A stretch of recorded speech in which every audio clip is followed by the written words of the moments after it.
बिस्मिल्लाहिर्रहमानिर्रहीम। अस्सलाम वालेकुम नाज़रीन, आप यूट्यूब चैनल देख रहे हैं। मैं इमरान खान हूँ। जो अहम खबरें हैं उनमें सबसे पहले तो आप ये ले लें कि पाकिस्तान नहीं, दुनिया भर में जो पाकिस्तान में एक आईनी तरमीम हुई है उसे कोई अच्छी नज़र से नहीं देखा जा रहा। यानी ICJ का जो स्टेटमेंट है वो भी आपके सामने है, और आलमी सतह पे जो जुडिशरी है इंटरनेशनली वो इसको कैसे देख रही है। हर तरफ से तनकीद आना शुरू हो गई है। जैसे जैसे ये आईनी तरमीम शेयर हो रही है कि पाकिस्तान की तारीख़ में एक ऐसी आईनी तरमीम पास हो गई है जिसकी दुनिया में कहीं और मिसाल नहीं मिलती।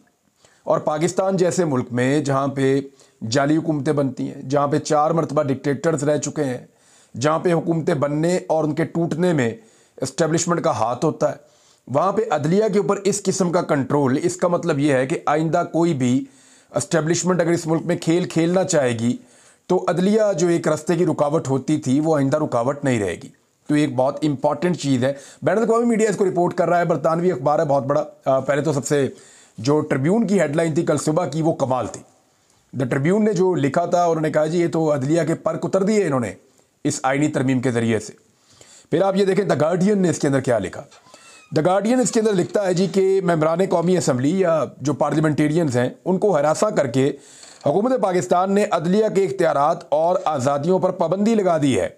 ये जनाब लिखा है इंटरनेशनल मीडिया ने, और बाकी मीडिया भी ऐसे ही लिख रहा। डिटेल में क्या जाएँ, जो हमने किया है वो सबसे ज़्यादा तो हमें पता है कि हमने पाकिस्तान के अंदर पाकिस्तान के आइन के साथ क्या खिलवाड़ हमने कर दिया है। काजी फ़ायद ईसा साहब जो हैं वो एक मिसाल के तौर पे याद रखे जाएंगे। देखिए उनके पास अब आज आपकी शुरू हो गई है पाकिस्तान में 22 तारीख, तो 22 तारीख शुरू हो गई है, 23, 24 और 25, ये 22 को आप शामिल करें तो 4 दिन है। तो काजी फ़ायद ईसा साहब के आखिरी 4 दिन बाकी हैं, और इन 4 दिनों के बाद वो माजी का एक किस्सा हो जाएंगे। लेकिन इंटरेस्टिंग बात यह है कि काजी फ़ायद ईसा साहब जिस अंदाज में रुखसत हो रहे हैं, या जिस इज़्ज़त अफजाई के साथ उन्हें रुखसत किया जाएगा, या जो वकला उनको खिताबात दे रहे हैं, या जो बार्स उनको कह रही हैं, या जो यंग वकला सारे उनके बारे में बातें कर रहे हैं, या पाकिस्तान के पार्लियामेंटेरियन, पाकिस्तान के आम लोग, पाकिस्तान का सोशल मीडिया, पाकिस्तान के मीडिया वाले जिस अंदाज में काजी फ़ायद ईसा साहब को रुखसत कर रहे हैं और काजी फ़ायद ईसा साहब की खिदमत को याद रखेंगे, मेरे ख्याल में आने वाले जजेस को एक फैक्टर ये भी देखना पड़ेगा। जजेस को सिर्फ ये नहीं देखना होता कि उन्होंने सिर्फ मखसूस तबकात को जो है वो मैनेज करना है, नहीं, उन्होंने देखना होता है कि अगर वो नाइंसाफ़ी कर रहे हैं तो उसके ऊपर पब्लिक के अंदर इंप्रेशन क्या जा रहा है और उनका और उनकी आने वाली नस्लों का रिकॉर्ड क्या रहेगा। यानी काजी फ़ायद ईसा साहब अपने वालिद का बहुत नाम लेते थे, क्या उनका बेटा ओपनली निकल के दुनिया के किसी भी मुल्क में ये कह सकता है खुल करके मैं काजी फ़ायद ईसा का बेटा हूँ? ये कह सकता है? और ये कहने के बाद क्या वो फ़ख्र के साथ सीना फुला के लोगों के साथ गुफ्तगू कर सकता है? ये बड़ी मुश्किल हो जाएगी। ऐसे लोगों के लिए, उनकी फैमिलीज़ के लिए हमेशा मुश्किल रहती है जब आप मुल्की नौइयत के ऊपर इतनी बड़ी बड़े ब्लंडर्स करते हैं, ऐसे अजीब अजीब आप काम करते हैं, तो फिर उसका खुमियादा सिर्फ आपको ही नहीं आपकी नस्लों को भुगतना पड़ता है। और जब आप अच्छे काम करते हैं, बेहतरीन काम करते हैं, तो फिर आपकी नस्लें जो हैं वो उसको एंजॉय भी करती हैं। यानी कायदे आज़म की जो औलाद है लोग ढूंढ ढूंढ के लाते हैं कि जनाब ये फ़लाँ जगह से कायदे आज़म के रिश्तेदार हैं। अल्लामा इकबाल रहमतुल्लाह अलैह के बच्चे, उनके पोते वलीद इकबाल साहब, लोग उनकी इज़्ज़त क्यों करते हैं? अल्लामा इकबाल रहमतुल्लाह अलैह की वजह से करते हैं। वो इतना बड़ा दरख्त है जिसके साए में वो लोग सारे बैठे हुए हैं, तो हमेशा उसकी छाँव उनके साथ रहेगी। तो जो लोग नस्लों के लिए इज़्ज़त कमा जाते हैं वो भी होते हैं, और जो नस्लों के लिए इज़्ज़त गंवा जाते हैं वो भी लोग होते हैं। बहरहाल तारीख़ जो है वो बड़ी जालिम चीज़ है, और तारीख़ का कूड़ेदान हमेशा अवेलेबल रहता है। अगर आप चाहें तो आप अपना नाम तारीख़ के कूड़ेदान में लिखवा सकते हैं। तो पाकिस्तान में कुछ लोगों ने फैसला किया और उनका नाम तारीख़ के कूड़ेदान में चला गया। इससे कोई फ़र्क नहीं पड़ता कि आप कितने बड़े ओहदे पे हैं, आप कितने ताकतवर हैं, आपका इन्फ्लुएंस कितना है, आप कितना ज़्यादा लोगों को नुकसान पहुँचाने की सलाहियत रखते हैं, लेकिन तारीख़ का कूड़ेदान आपके लिए अवेलेबल है। तारीख़ का कूड़ेदान जो है वो यजीद के लिए भी अवेलेबल था। तारीख़ का कूड़ेदान जो है वो मीर जाफ़र, मीर सादिक के लिए भी अवेलेबल था। तारीख़ का कूड़ेदान हर गद्दार के लिए, हर बागी के लिए, हर पीठ में खंजर घोंपने वाले के लिए, हर जालिम और जाबर के लिए वो अवेलेबल था। हिटलर जो है उसके बारे में मुख्तलिफ लोगों की आरा है। हर एक आदमी तारीख़ में अपना एक हिस्सा छोड़ कर जाता है, लेकिन बहुत सारे लोग ऐਵੇਂ ही चले जाते हैं, कोई उन्हें याद भी नहीं रखता। अब इसमें जो है वो एक और चीज़ मैं आपके साथ शेयर करता हूँ। बड़ा अहम नुक्ता जो है वो अब उठाया जा रहा है कि जस्टिस याया अफरीदी अगर चीफ जस्टिस ऑफ पाकिस्तान बना दिए जाते हैं, लेकिन कमेटी तो बन गई है, और कमेटी के हवाले से चंद चीज़ें मैं आपको बता दूं कि सारे नाम भी आ गए हैं। ज़रा नाम आपको बता ना दिए जाएँ कि कमेटी में किस किस के और कौन कौन से नाम हैं। इसमें जो है सबसे पहले जो कमेटी में नाम दिए थे वो पाकिस्तान पीपल्स पार्टी ने दिए थे, और पीपल्स पार्टी के बाद जो है वो फिर बाकी नाम आए थे। PMLN की जानिब से ख्वाजा आसिफ हैं जनाब, और एहसन इकबाल साहब हैं MNA, और MNA शाइस्ता परवेज़ मलिक साहब हैं। ये तीन उनके MNA हो गए।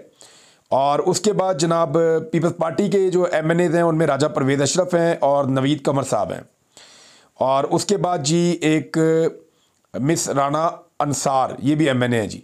फिर उसके बाद जनाब आ जाएं आप PTI, उन्हें गौर अली खान साहब का नाम आया हुआ है, बैरिस्टर गौर का, और साहबजादा हामिद रज़ा साहब का नाम आया हुआ है। और फिर अब सेनेटर्स के 4 नाम आ जाएं तो यहाँ पे पहला नाम जो सेनेटर में है पीपल्स पार्टी के फ़ारूक H नायक, ये मुखालफत कर रहे थे लेकिन अब ये इसका हिस्सा है।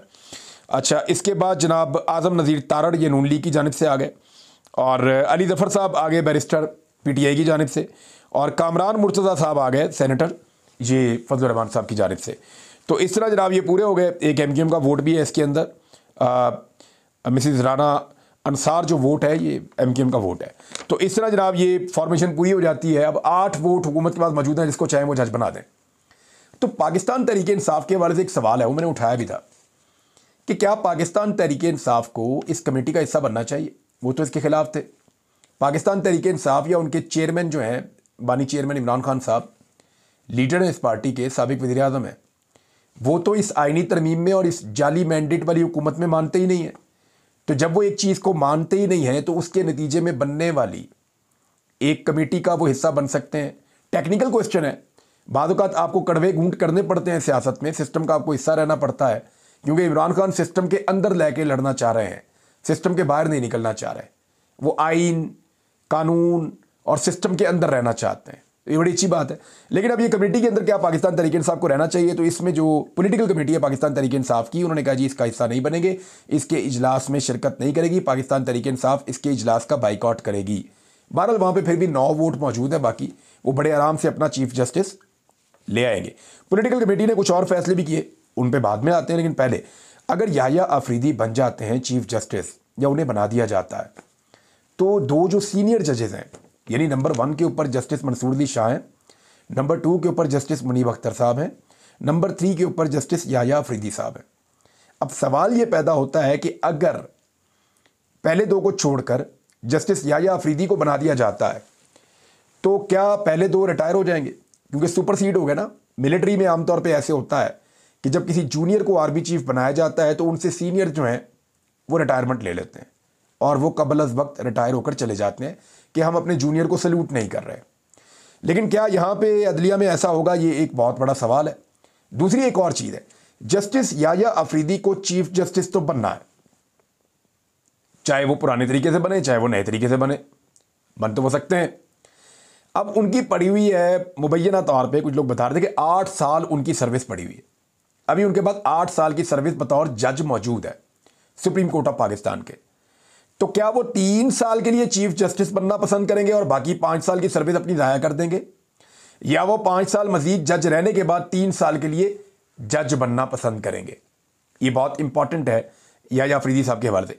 एक और बात उठाई जा रही थी, पिछले वीलॉग में मैंने भी कहा था कि अगर जस्टिस याह्या अफरीदी इनकार कर देते हैं कि जनाब मैं नहीं बनता चीफ जस्टिस ऑफ पाकिस्तान, मेरे से 2 सीनियर लोग हैं, तो क्या फिर चौथा जज आ जाएगा? तो पहले परसेप्शन यही थी, लेकिन फवाद चौधरी साहब ने इसको क्लियर किया। कुछ और लोगों ने भी कहा, गालिबन कहीं हुकूमती कैंप से भी ये आवाज़ आई कि नहीं, ऐसा नहीं होगा। अगर जस्टिस याह्या अफरीदी इनकार कर देते हैं कि जनाब मैं चीफ जस्टिस ऑफ पाकिस्तान नहीं बन रहा, 3रे नंबर पे हूँ लेकिन मैं नहीं बन रहा, मेरे से 2 सीनियर हैं, तो फिर हुकूमत चौथे पे नहीं जा सकेगी। हुकूमत को पहले 3 में से चुनना है, जब तक कि वो तीनों इनकार ना कर दें हुकूमत चौथे पे जा ही नहीं सकती। तो इसलिए हुकूमत फिर जो बाकी 2 बच जाएंगे, जस्टिस मुनीब अख्तर और जस्टिस मंसूर अली शाह, उन दोनों में से एक को चीफ जस्टिस बनाएगी। अब डिपेंड करता है कि जस्टिस याह्या अफरीदी साहब तारीख में अपना, मैंने फिर कहा ना तारीख बड़ी जालिम है, तो जस्टिस याह्या अफरीदी साहब तारीख में अपना क्या नाम लिखवाते हैं, ये उनके ऊपर भी डिपेंड करता है। बहरहाल कुछ लोग इसका मुवाजना ऐसे कर रहे हैं कि देखिए आर्मी चीफ का तकर्रुर भी तो वज़ीर आज़म करता है ना, और वो ये देखता है कि जनाब ये 4-5 हैं, इनमें से जो उनको बेहतर लगता है उसको उठा के आर्मी चीफ बना लेते हैं। भाई आर्मी चीफ एग्जीक्यूटिव का हिस्सा है, आर्मी चीफ सरकारी मुलाजिम है, वो वजीर आजम के अंडर काम करता है, सदर पाकिस्तान उनके कमांडर है, वो सबसे बड़ा ओहदा सदर पाकिस्तान के पास है।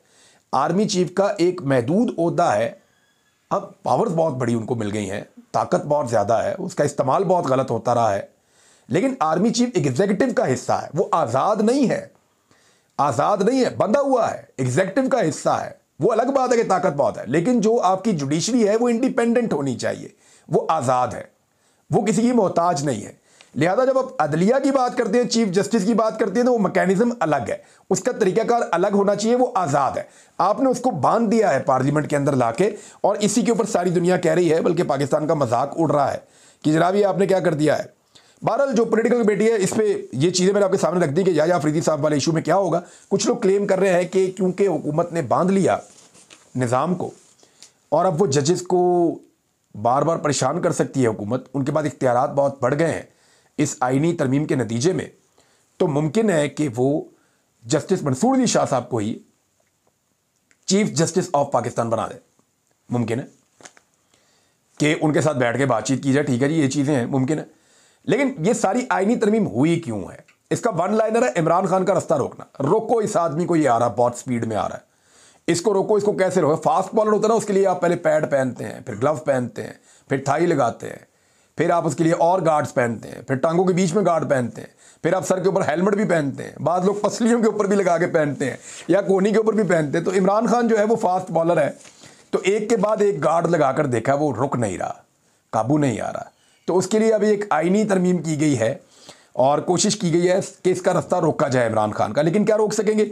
जो पॉलिटिकल कमेटी है पाकिस्तान तहरीक इंसाफ की, उन्होंने जी फैसला किया है कि फौरी तौर पे ये जिन लोगों ने पार्टी के साथ इमरान खान के साथ गद्दारी की है ना, इनका मुहासबा किया जाए, इनको शोकाज नोटिस भेजे जाएं, इनसे जवाब तलब किए जाए और इनसे पूछा जाए कि जनाब आप किधर थे।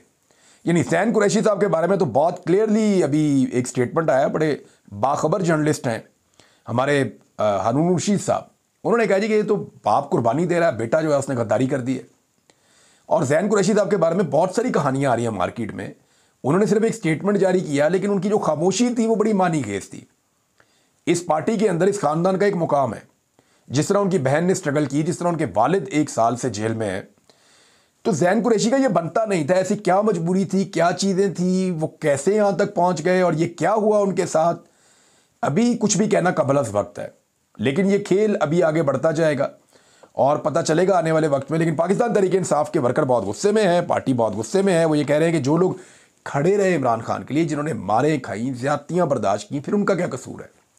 वो भी जाते और जाके कंप्रोमाइज़ कर लेते, उन्हें भी वोट ना डालना पड़ता, उनके घर भी टूटते ना, उनको कुछ पैसा भी मिल जाता, उनके हालात भी बेहतर रहते। तो उनको और आपने अगर इन सारों को, जो लोग चले गए और जो नहीं गए, उनको एक ही आपने सोटी से या एक ही छरी से आपने हाँकना है, तो फिर तो कुर्बानी देने वालों का कोई फ़ायदा नहीं कि वो कुर्बानी दें। अगली दफ़ा ज़्यादा लोग जो हैं, जब तक आप एग्जाम्पल नहीं सेट करेंगे तब तक लोग खड़े होना नहीं सीखेंगे। जब तक भागने वालों को, गद्दारी करने वालों को, वो कहते हैं ना कि आप जंग में दुश्मन को बाद में मारो, गद्दार को पहले मारो। ये मैं जंग का एक रूल बता रहा हूं, क्योंकि आपने जीतना है। तो जब तक आप इनको आइडेंटिफाई करके अलग नहीं करेंगे ना, तो मेरी बात आप लिख कर ले लें, जो बाकी लोग आज चंद खड़े हुए हैं ना, वो कल खड़े नहीं होंगे। तो पाकिस्तान तहरीक इंसाफ को इसके ऊपर सख्त एक्शन लेना होगा, वरना काम खराब हो जाएगा। सलमान अकरम राजा साहब ने एक बहुत इंपॉर्टेंट बात की है। वो ये कह रहे हैं कि अदालतों से जो रिलीफ मिलता था या इंसाफ मिलता था, उसको अब भूल जाएं। आप अब सिर्फ सड़कों से रिलीफ आपको मिलेगा। ये पाकिस्तान तहरीक इंसाफ जो है, ये बार बार इनके बहुत सारे लोग ये कह रहे हैं कि हमें सड़कों पे निकलना पड़ेगा, एहतजाज करना पड़ेगा, वरना काम खराब है। तो क्या पाकिस्तान तहरीक इंसाफ दोबारा मोमेंटम बना सकती है? देखिए, जो पाकिस्तान के हालात है ना, हर आदमी तंग है। कोई महंगाई के हाथों तंग है, कोई हालात के हाथों तंग है, हर घर के अंदर जो है वो इस वक्त परेशानी है। इस हुकूमत ने लोगों का जीना दो भर कर दिया। हर चीज़ की कीमत कहाँ से कहाँ पहुँच गई है, और जाली आदादोशुमार के साथ बार बार दावे करते हैं हम हालात ठीक कर रहे हैं, हालांकि इन्होंने हालात का बेड़ा गर्क कर दिया। रिकॉर्ड कर्जे भी इन्होंने ले लिए हैं। फौरी तौर पे शुगर माफिया को इन्होंने कहा जी आप चीनी एक्सपोर्ट करें, बाद में ये महंगी होगी ना तो गरीब आदमी इसकी कीमत पे करेगा। फिर इमरान खान साहब पे मुलाकातों पर गैर मुअय्यना मुद्दत तक के लिए पाबंदी भी इन्होंने लगा दी फौरी तौर पर। हुकूमत इतनी दिलेर हो गई है। और वुज़रा और सेक्रेटरीज को बिजनेस क्लास की सहूलत भी दे दी, जाओ पूरी दुनिया में सफर करो। आज के बाद आप इकोनॉमी क्लास में नहीं जाएंगे, आज के बाद आप जाएंगे बिजनेस क्लास में। आपको जो है फुल प्रोटोकॉल के साथ जहाज़ों में भेजा जाएगा पूरी दुनिया के अंदर। तो ये जनाब फौरी तौर पे जो चीज़ें हुई हैं वो ये हुई हैं। कुछ लोग अंदाजे लगा रहे हैं कि पाकिस्तान तहरीक इंसाफ ख़त्म शुद, अब वो पार्टी मौजूद नहीं है, लोग उसको छोड़ गए हैं। तो याद रखें, ये जब इलेक्शन हो रहा था ना, तब कह रहे थे पाकिस्तान तहरीक इंसाफ को ज़्यादा 20-25 सीटें मिलनी है, उनमें से भी 15-20 टूट जाने। क्या ऐसा हुआ? नहीं हुआ। लेकिन ये फ़ायदा उठाया इमरान खान के अंदर होने का, फिर इमरान खान को मंजर से गायब भी इसीलिए करना पड़ा। याद रखें आप कि सितंबर में क्योंकि इमरान खान साहब कनेक्टेड थे लोगों के साथ, तो बंदे नहीं टूट रहे थे। अब जब अक्टूबर आया तो इमरान खान साहब को पहले गायब किया गया, फिर बंदे तोड़े गए। तो कितना फर्क पड़ता है। तो पाकिस्तान तहरीक इंसाफ कहीं नहीं जा रही, बहुत बड़ी पॉलिटिकल पार्टी है और लोग जितने तंग आए हुए हैं, एक छोटी सी चिंगारी जो है ना, खुदा ना खाता, एक छोटा सा वाकया, एक हवा लगती है थोड़ी सी और पूरे मुल्क में एहतजाज फैल जाता है। क्योंकि लोगों के तंग आने के अपने अपने रीजंस हैं, वो परेशान है। और चीज़ें भी शेयर करूंगा, लेकिन मेरे ख्याल में इस व्लॉग में यहाँ तक के लिए इतना ही। अपना ख्याल रखिएगा, अपने इस चैनल का भी। अल्लाह हाफिज़।